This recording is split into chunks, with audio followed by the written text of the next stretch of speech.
Une bonne partie.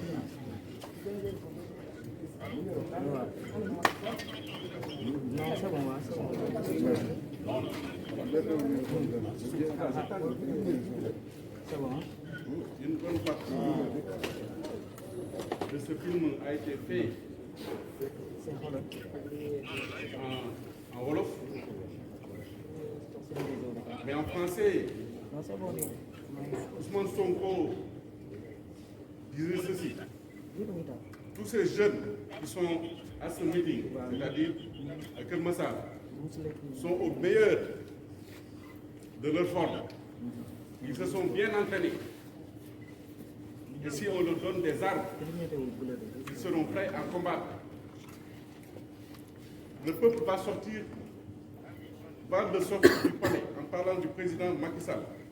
Le peuple va le sortir du palais, va le traîner dehors, comme Samuel Doe. Préparez-vous au combat chaque jour, chaque heure, chaque minute. N'écoutez pas ceux qui disent que vous sapez la paix. Notre moment de vérité est arrivé, celui des gladiateurs. Soyez mobilisés. Le combat s'annonce mortel et le mot n'est pas de trop. Et c'est le prix à payer. Au moment où nous sommes, on n'a pas besoin de compassion. Lui, Ousmane Sonko, il disait: moi j'ai besoin de personnes engagées et déterminées. Il disait également aux Sénégalais d'ici et de la diaspora: vous êtes prêts parce qu'on va se battre contre Macky Sall.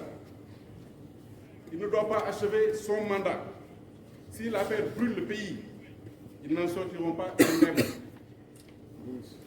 Si vous attaquez leur domicile en parlant des dirigeants du parti APR, vous y trouverez des milliards. Organisons la bataille. Il faut tout synchroniser. Et je compte sur les jeunes. Dans les jours à venir, en plus du combat de terrain, il y aura d'autres batailles qui seront engagées. Il disait également aux jeunes de rester chez eux, qui ne seront pas des victimes malheureuses, que ce ne sont pas que des déclarations pertinentes. Celui qui meurt, tes parents feront d'autres enfants. Nous marcherons vers le palais pour déroger Macky Sall, par A ou par B. Si vous trouverez des milliards pour marcher sur le palais, il n'y aura plus de rapport de force. La partie sera gagnée et on délogera Macky Sall du palais. Si nous voulons rendre le pays ingouvernable, nous en avons les moyens. C'est en substance les propos qu'il a tenus dans ce film pour vous dire que ces appels à l'instruction ont été plus que répétitifs. Il faut également souligner que ces appels ont eu des effets, devrais-je même dire des conséquences. Parce qu'à chaque fois qu'Ousmane Sonko faisait une déclaration d'appel à l'insurrection, à l'occasion d'une manifestation, un groupe naissait. On a commencé par le mortel combat. C'était au mois de mars 2021. Durant ces manifestations, les émeutiers ont détruit, dégradé des biens publics et privés, ont incendié des édifices publics, des stations d'essence, des magasins, mais également des véhicules. Apparemment très bien organisés, il avait planifié ses actes, il s'attaquait aussi bien aux biens publics que privés. C'est ainsi qu'il a été procédé à l'arrestation de beaucoup de personnes, parmi lesquelles un certain Mohamed Ndoye qui dirigeait les opérations. Il y avait également Wandou Sissé, Mamadou Koïta, Cheikh Hassan Bassirou Sané, Abdoulaye Faye, entre autres. À cette occasion, ils sont poursuivis et inculpés pour appel à l'insurrection, provocation à un attroupement armé, participation à un attroupement sur la voie publique, trouble à l'ordre public, destruction et dégradation de biens publics et privés, actes de nature à compromettre la sécurité publique, actions diverses et rassemblements en cause des dommages aux personnes et des biens, violences et voies de fait commises sur des agents de la force publique dans l'exercice de leurs fonctions, mais également d'incendies criminels. Ils sont poursuivis, placés sous mandat de dépôt par le premier cabinet. Parmi les conséquences des appels à l'insurrection, on a également le dossier force spéciale. À l'occasion des manifestations qui ont été projetées à la place de la nation par la coalition Yewwi Askan Wi, le 17 juin 2022, et interdit d'ailleurs par le préfet de Dakar, il a été donné aux enquêteurs des informations faisant état de ce qu'un groupe d'une dizaine d'individus s'organisaient en vue d'attaquer les forces de défense et de sécurité le jour de la manifestation. Les sources renseignées également avoir identifié à Grand Yoff et à Rufisque les nommés Bounam et Mor alias Commandant, lesquels sont chargés respectivement de confectionner des exercices destinés à stopper la progression des forces de l'ordre, mais également des cocktails Molotov, dont le but est d'attaquer et d'incendier les installations publiques comme privées, des magasins, des commerces d'intérêt étrangers, mais également, et particulièrement français, mais également les forces de l'ordre, les domiciles des autres autorités de l'État, ministres, DG, députés, magistrats. Elle ajoute que les nommés Pape Ousmane Seck et Abdoul Aziz Niang seraient les coordonnateurs de toutes ces actions envisagées. Ces faits ont mené à l'arrestation des individus suivants: Bouna Ba, Pape Mamoudou Seck, Feu François Mankabou, Mor Gueye, Babacar Ndaoud, entre autres. Ces personnes sont arrêtées, poursuivies. Aujourd'hui, ils sont en détention pour complot contre l'autorité de l'État, acte de nature à occasionner des troubles politiques graves, de nature à compromettre la sécurité publique, association de malfaiteurs en vue d'organiser des bandes et en leur fournissant des armes, munitions, dans le but de s'attaquer à la force publique, de causer des destructions, dégradations et des dommages des biens appartenant à l'État ou intéressant la chose publique. Menaces d'atteinte à la vie, de transport et de détention et transport de produits et substances incendiaires en vue de la commission d'un acte terroriste, de détention illégale d'armes à feu et de munitions, financement du terrorisme, de complicité de ses chefs. Ces faits sont prévus et punis par les actes 72 et suivants de notre code pénal. Ces personnes également arrêtées sont depuis lors en détention, et cela consécutivement aux appels d'Ousmane Sonko. Il y a également le dossier du commando.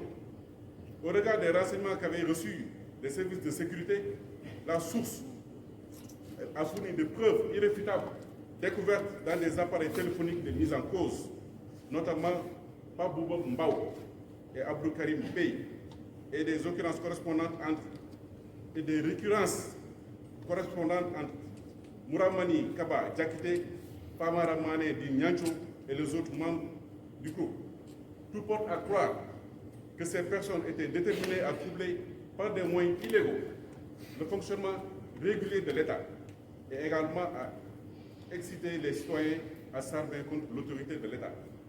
L'ingéniosité et la détermination des mises en cause consistaient à planifier des réunions secrètes, à organiser, détruire les moyens de l'État, sont révélatrices de leur entreprise criminelle, terroriste et de leur intention de troubler l'ordre public de manière générale pour rendre le Sénégal ingouvernable en semant le chaos et le désordre total.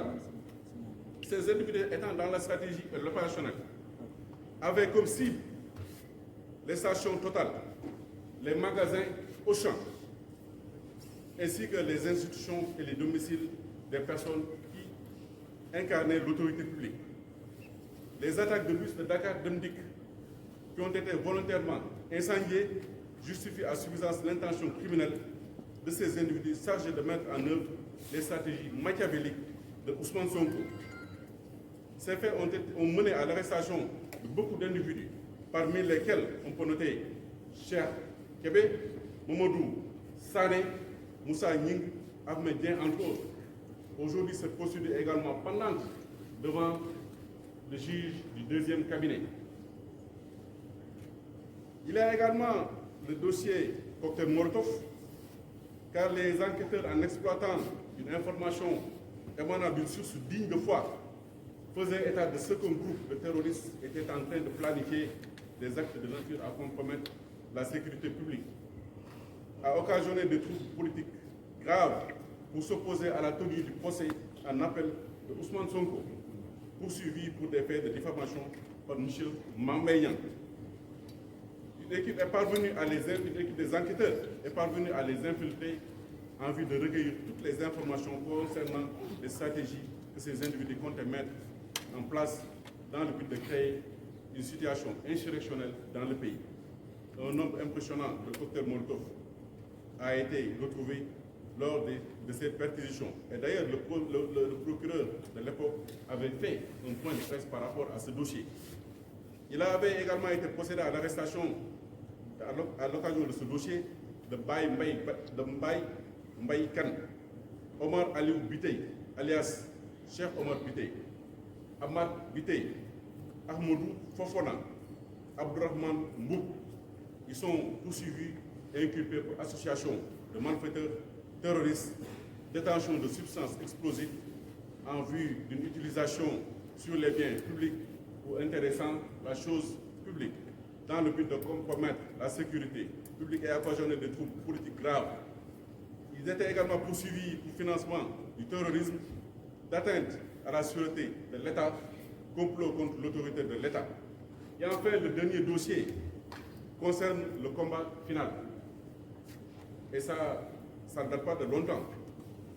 Parce qu'entre le 1er et le 2 juin, à la suite du prononcé du verdict de la Chambre criminelle ayant condamné Ousmane Sonko à 2 ans de prison ferme pour corruption à la jeunesse, le pays a été à nouveau secoué par des séries de manifestations émaillées par des scènes de violence, des actes de destruction, des biens publics, des manifestations au cours de laquelle des pertes en vies humaines ont été notées. L'université Cheikh Anta Diop de Dakar a été attaquée et saccagée. Et ceci a été également saccagé et brûlé. Les dépôts de Dakar de Ndik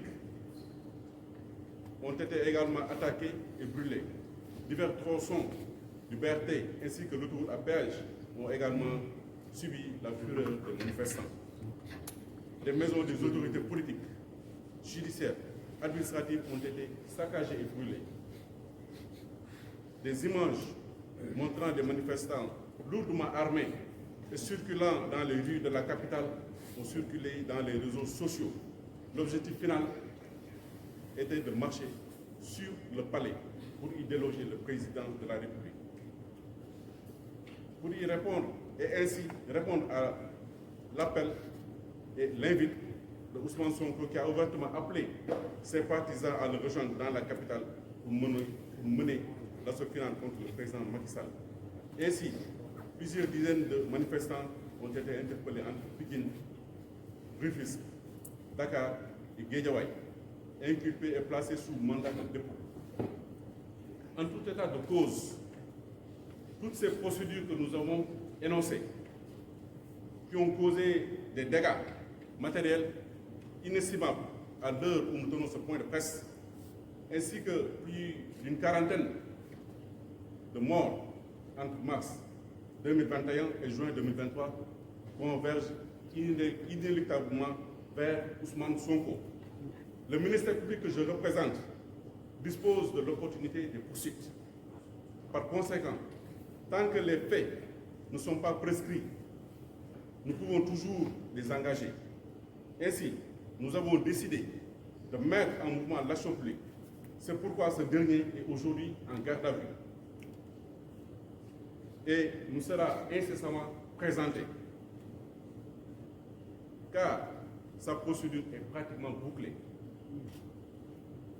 Et à cet effet, il sera poursuivi pour appel à l'insurrection, association de malfaiteurs, atteinte à la sûreté de l'État, complot contre l'autorité de l'État, actes et manœuvres à compromettre la sécurité publique et à créer des troubles politiques graves, association de malfaiteurs en lien avec une entreprise terroriste, mais également de vol. Ce qu'il faut admettre et reconnaître également, c'est que Ousmane Sonko a lui-même reconnu avoir arraché violemment le téléphone portable d'une dame gendarme. Et ces faits sont qualifiés juridiquement de vol. Ça a été un peu ridiculisé dans les réseaux sociaux en parlant qu'Ousmane Sonko a été arrêté pour vol, mais en réalité, c'est l'élément déclencheur de son arrestation, qui était d'ailleurs imminente.